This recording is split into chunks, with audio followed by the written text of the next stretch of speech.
Hashtag the female medic under fire. Staff Sergeant Maria Santos never expected her medical training to be tested under enemy fire on a dusty road in Afghanistan. The 28-year-old combat medic from Texas had served 3 tours overseas, but nothing had prepared her for what would happen on that scorching afternoon in Helmand Province. The convoy of 4 armored vehicles moved slowly through the narrow mountain pass. Maria sat in the third vehicle, her medical bag secured beside her, watching the rocky terrain through the small bulletproof window. The landscape looked peaceful, almost beautiful with its rugged mountains and sparse vegetation. But she knew better than to trust appearances in this war-torn region. 20 minutes to base camp, announced Sergeant Rodriguez over the radio. The soldiers in her vehicle relaxed slightly, thinking they were almost home safe. Maria checked her watch. 2:47 p.m. They had been on patrol for 6 hours, providing medical support to remote outposts scattered across the dangerous province. The attack came without warning. The first explosion rocked the lead vehicle, sending it skidding sideways across the narrow road. Maria's vehicle lurched to a halt as debris rained down around them. Through her window, she could see smoke pouring from the damaged Humvee ahead. IED! IED! Voices shouted over the radio. Vehicle 1 is hit.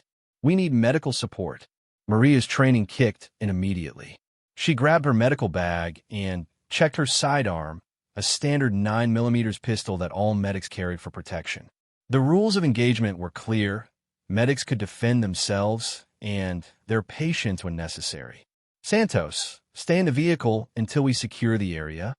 Lieutenant Morrison's voice crackled through her headset.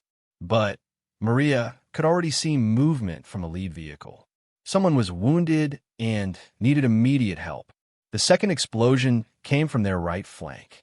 Enemy fighters had positioned themselves in the rocky hills overlooking the pass.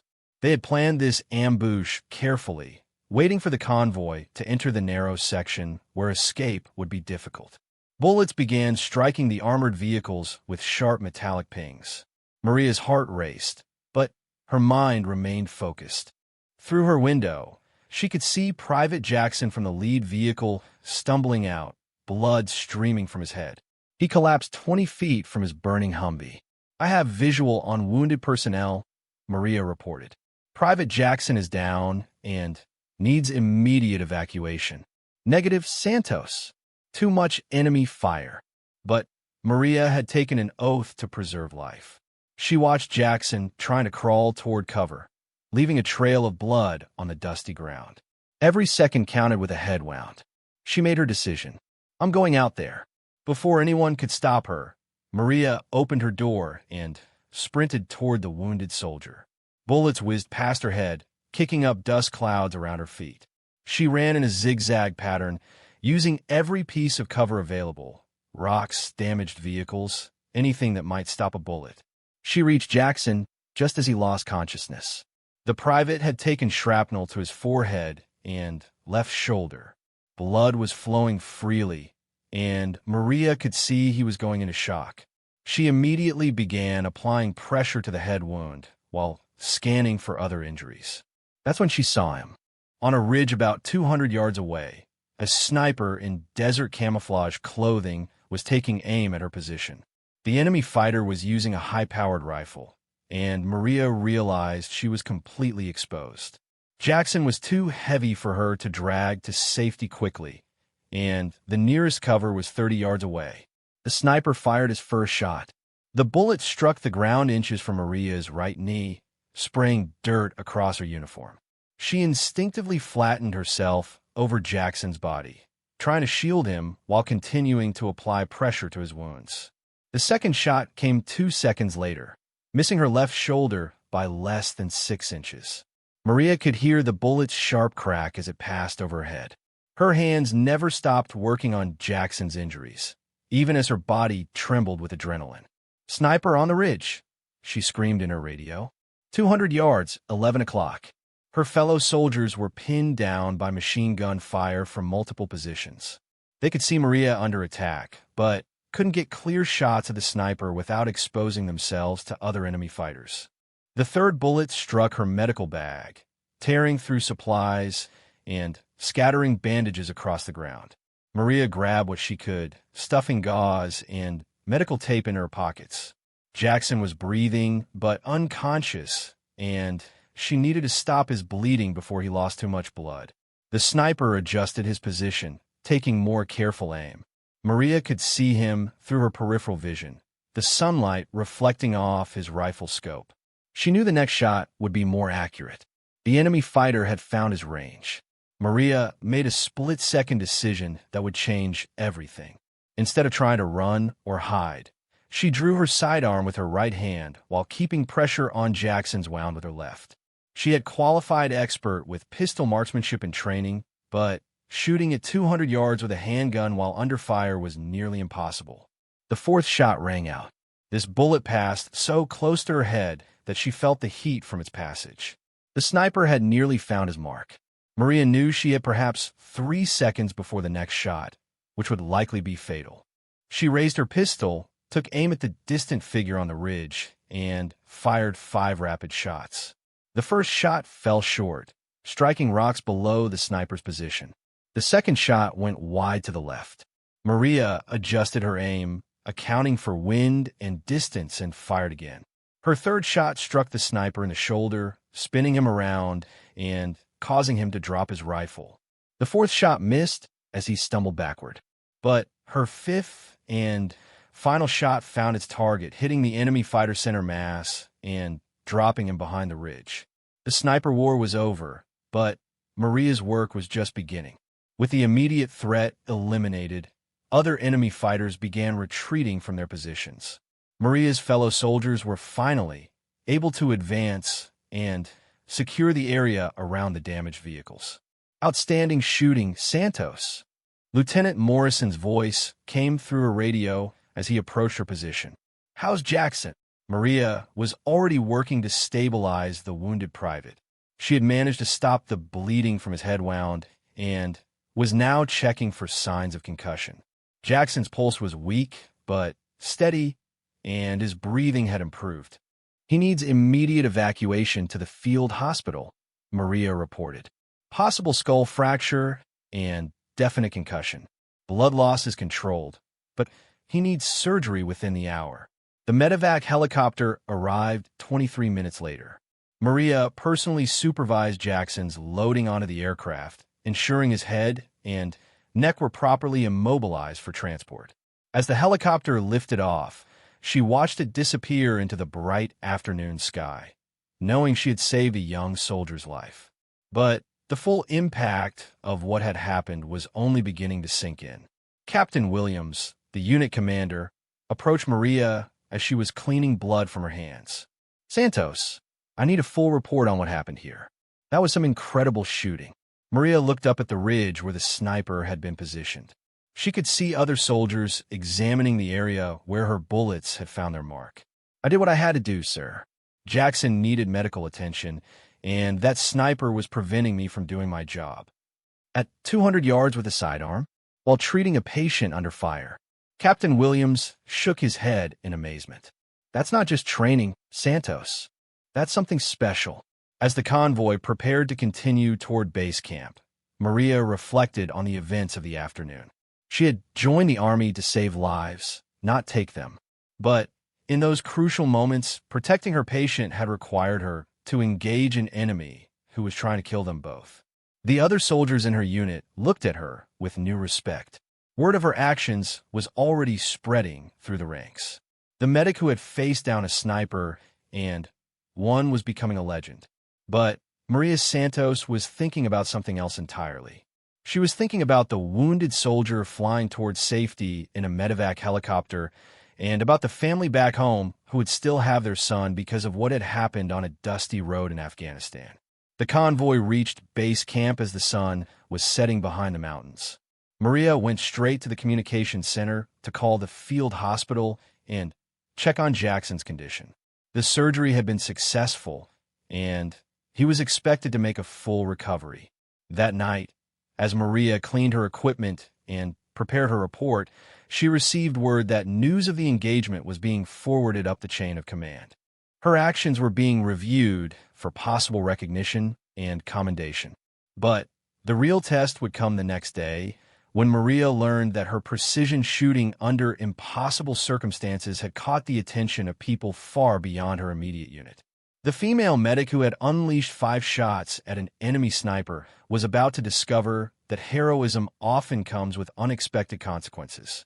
Hashtag recognition and revelation. 3 days after the ambush, Maria Santos found herself standing outside Colonel Henderson's office at Forward Operating Base Chapman.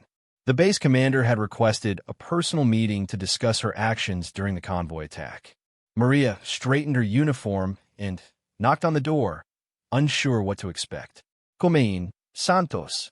Colonel Henderson was a veteran officer with 24 years of military service. He had seen countless acts of courage during multiple deployments, but the report on his desk described something extraordinary. A combat medic engaging an enemy sniper at 200 yards with a sidearm, while simultaneously treating a wounded soldier, was unprecedented in his experience. "Sit down, Sergeant Santos." The colonel gestured to a chair across from his desk. "I've been reading some very interesting reports about your actions 3 days ago." Maria sat down, her hands folded in her lap. "Yes, sir. I've submitted my complete report on the engagement. 5 shots at 200 yards with a 9mm pistol. 3 hits, including 2 that stopped the threat." Colonel Henderson looked up from the papers. "Tell me, Santos, where did you learn to shoot like that?" Maria's mind went back to her childhood in rural Texas. "My father, sir. He was a competitive shooter before he joined the Marine Corps. He taught me to shoot when I was 12 years old. We used to practice every weekend at his gun club." "And your military training?" "Expert marksman with pistol and rifle, sir. But this was different. In training, we never had to shoot while treating a patient under fire." Colonel Henderson nodded. "The enemy sniper you engaged has been identified. His name was Ahmad Hakim, and he was responsible for at least 8 coalition casualties over the past 6 months.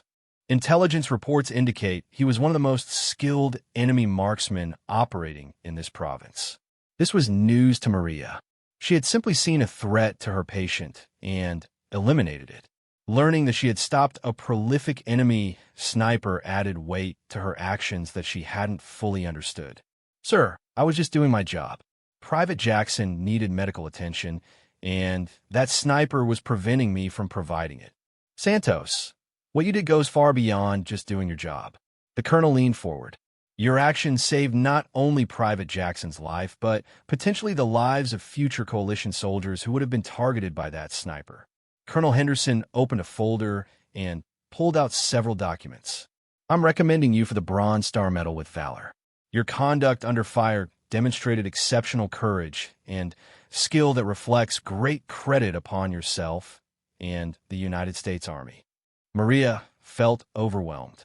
She had never sought recognition for her actions, and the idea of receiving such a significant military decoration seemed surreal.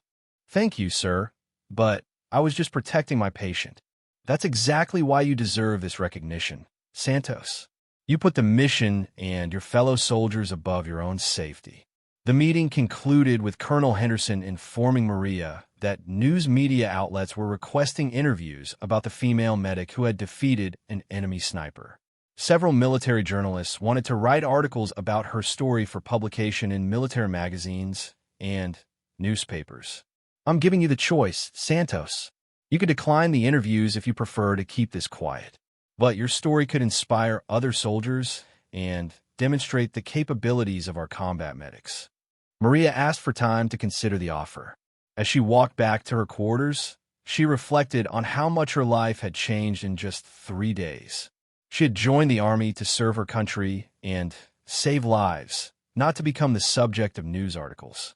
That evening, Maria video called her family back home in Texas.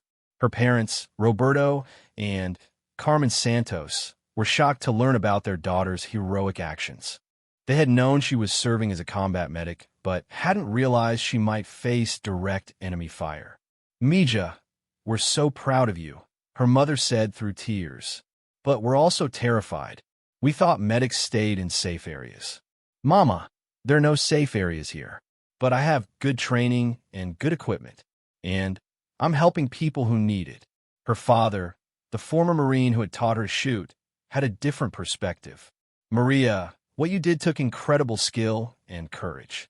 Using a pistol at that range while under pressure, that's something very few people could do. You taught me well, Papa. I taught you to shoot targets at a gun club.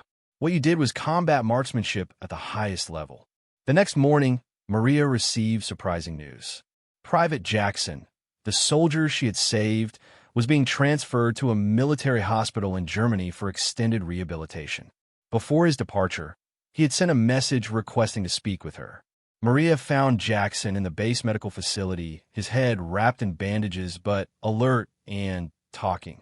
When he saw her approach, his face lit up with gratitude.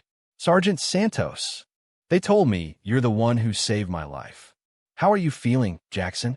"Like I got hit by a truck, but alive thanks to you." Jackson's voice became serious. "They told me about the sniper. You risked your life to help me, and then you took out the guy who was trying to kill us both. Any medic would have done the same thing." Jackson shook his head. "No, ma'am.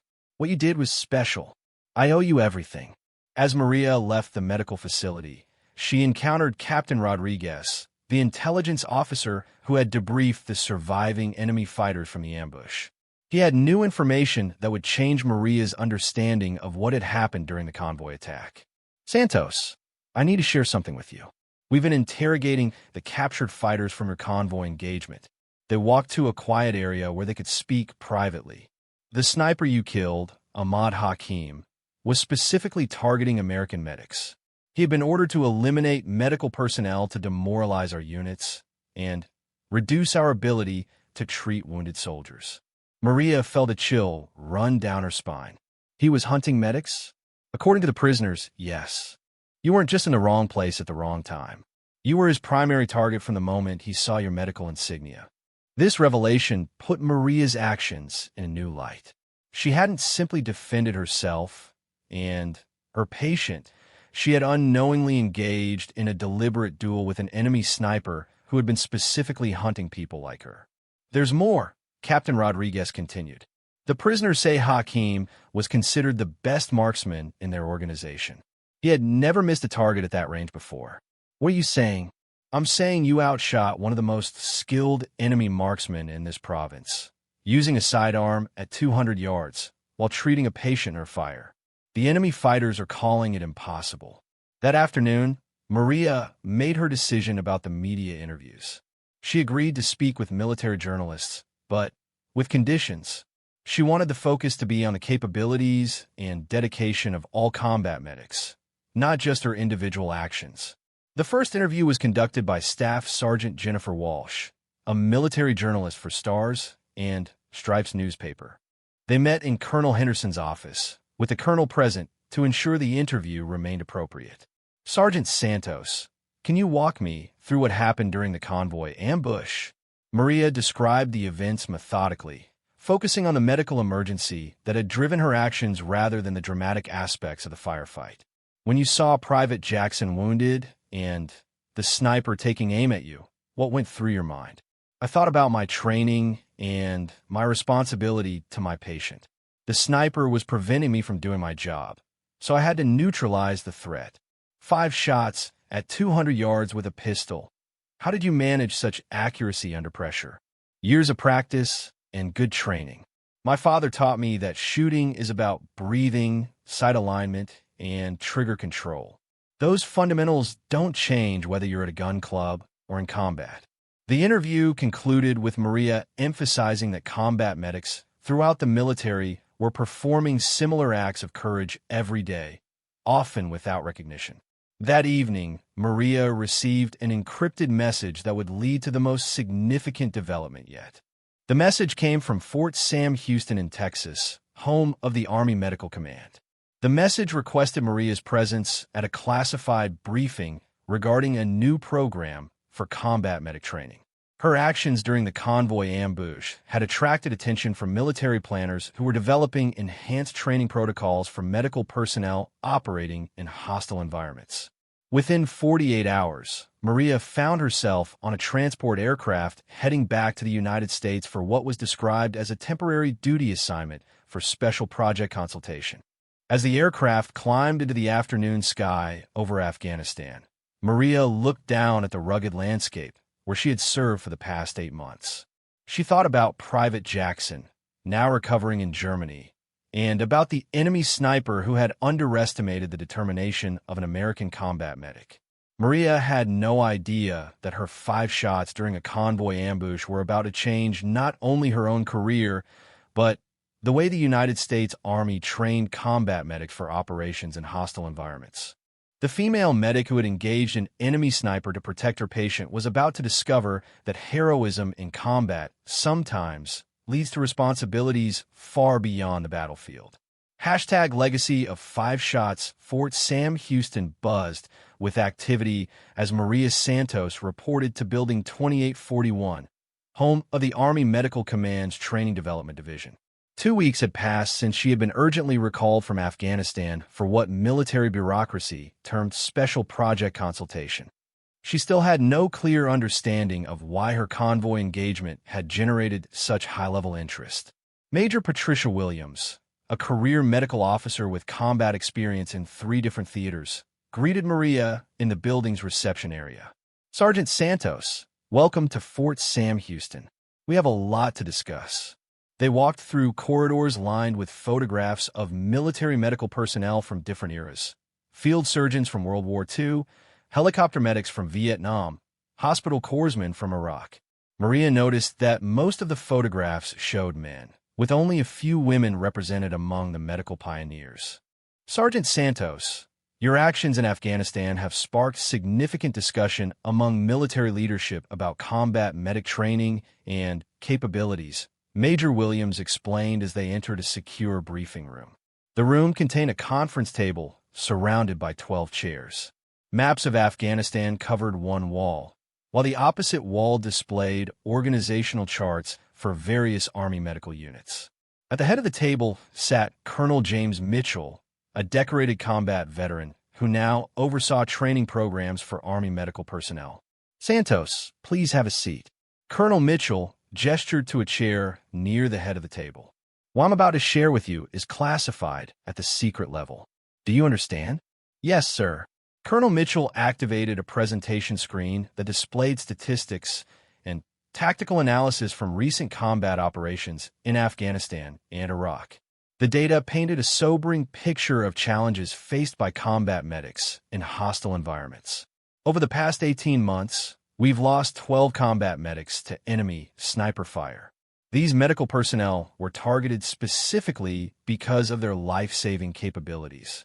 The enemy has developed tactics designed to eliminate our medical support and demoralize our combat units. Maria studied the statistics with growing understanding. The sniper who had targeted her during the convoy ambush was part of a larger enemy strategy aimed at American medical personnel. Your engagement with the enemy sniper, Ahmad Hakim, represents something unprecedented, Major Williams continued. A combat medic successfully defeating a skilled enemy marksman while simultaneously providing medical care under fire. Our tactical analysis indicates this should have been impossible.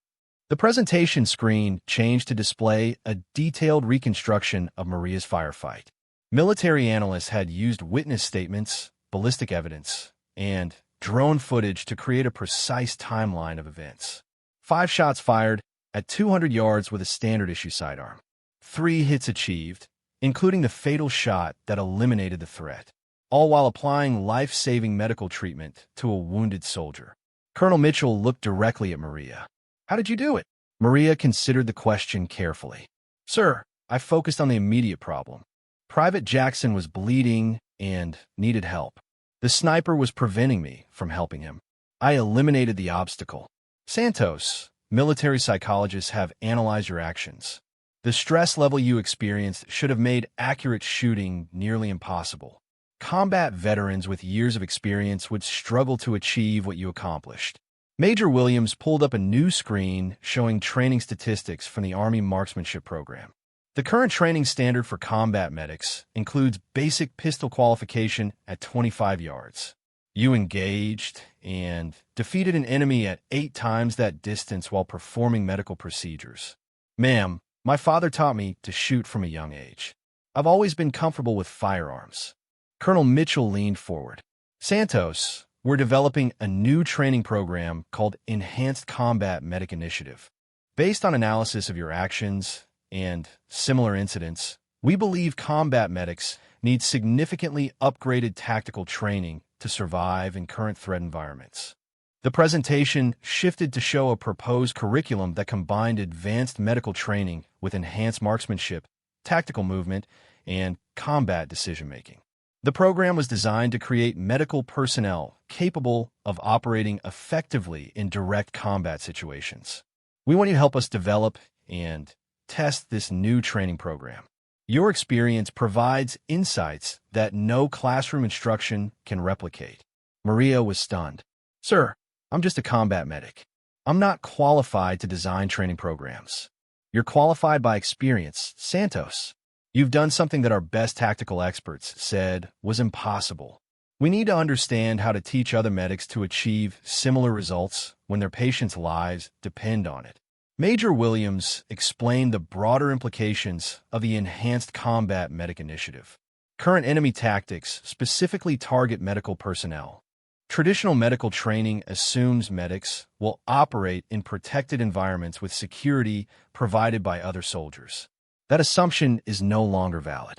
The presentation showed examples of recent engagements where enemy fighters had deliberately targeted medics, medical vehicles, and aid stations. The pattern was clear. America's enemies understood that eliminating medical support would significantly impact military effectiveness and morale. Your actions in Afghanistan prove that properly trained combat medics can defend themselves and their patients against skilled enemy fighters. We need to incorporate that capability into standard training. Colonel Mitchell outlined Maria's potential role in the program. We're offering you a position as a training development specialist with promotion to staff sergeant. You would work with our tactical experts to create realistic training scenarios based on your combat experience. Sir, what about my unit in Afghanistan? They're still deployed. Your unit has been informed that you're being reassigned to this special project. The training program we developed could save lives across all combat medic units deployed overseas. Maria spent the next 3 days reviewing the proposed Enhanced Combat Medic Initiative in detail. The program represented a fundamental shift in how the Army viewed the role of medical personnel in combat operations. Traditional medic training focused primarily on medical procedures with basic self-defense skills.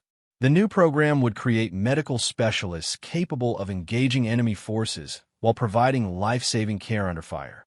On Friday afternoon, Maria made her decision. She met with Colonel Mitchell and Major Williams in the same briefing room where she had first learned about the training initiative. Sir, I accept the assignment, but I have some conditions. What conditions, Santos? I want to ensure this training program includes female medics from the beginning. Combat medicine shouldn't be limited by gender, and my actions prove that women can perform effectively in direct combat situations. Colonel Mitchell smiled. Santos, you're going to be training both male and female medics. Gender integration is already built into the program design. Second, I want to maintain contact with Private Jackson and other soldiers whose lives might be saved by this training. This program needs to stay focused on the real-world mission of preserving life. Agreed. Major Williams presented Maria with new orders and training materials. Santos, you'll begin next Monday with a team of instructional designers, tactical experts, and experienced combat medics. Your job is to help us understand how to teach other medics to think and act like you did during that convoy engagement. That weekend, Maria called her parents to share news of her new assignment. Her father was particularly proud to learn that his daughter's shooting skills would be incorporated into military training programs. Mija, when I taught you to shoot, I never imagined it would lead to this, Roberto Santos said during their video call. Papa, you taught me that shooting is about discipline, focus, and protecting what matters most. That's exactly what I did in Afghanistan. And now you're going to teach other soldiers the same skills. That's a legacy to be proud of. Maria's mother had concerns about her daughter's continued involvement in military combat training. Maria, haven't you done enough? Can't you come home now? Mama, if this training program works, it could save hundreds of lives. Medics throughout the Army will be better prepared to protect themselves and their patients. I have to help make that happen. On Monday morning, Maria reported to her new assignment at the Medical Training Development Center. She met her team, 5 instructional designers, 3 tactical experts, and 4 experienced combat medics for various units. Staff Sergeant Santos, said Master Sergeant Taylor, the team's senior enlisted advisor. We're looking forward to learning from your experience. What you accomplished in Afghanistan is going to help us save lives throughout the Army Medical Corps. As Maria settled into her new role, she received a message that brought her story full circle. Private Jackson, now recovering at Walter Reed Medical Center, had written to thank her for saving his life and to share news of his progress. Sergeant Santos, I'm walking again and should be ready to return to duty in 6 months. The doctors say I made a complete recovery because you stopped the bleeding so quickly. I heard about your new assignment and wanted you to know that soldiers like me are counting on the training program you're developing. Thank you for everything you've done. Maria kept Private Jackson's letter on her desk as she began developing training scenarios that would prepare future combat medics for the realities of battlefield medicine. Her 5 shots during a convoy ambush in Afghanistan had evolved into a comprehensive training program that would enhance the capabilities of thousands of military medical personnel. 6 months later, the Enhanced Combat Medic Initiative graduated its first class of students. These medics demonstrated proficiency in both advanced medical procedures and tactical skills that would allow them to operate effectively in hostile environments.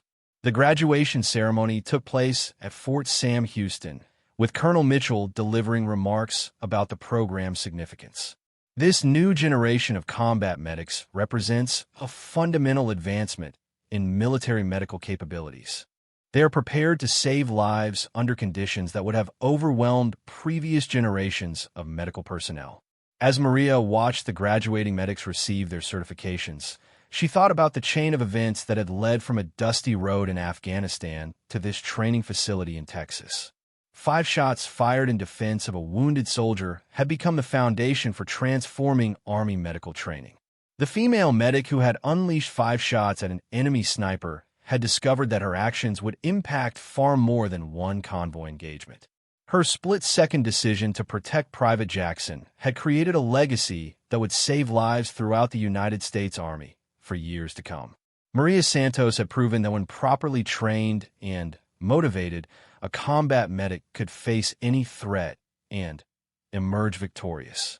Her story became required reading for all new combat medics, ensuring that future generations of military medical personnel would understand that saving lives sometimes requires the courage to take them.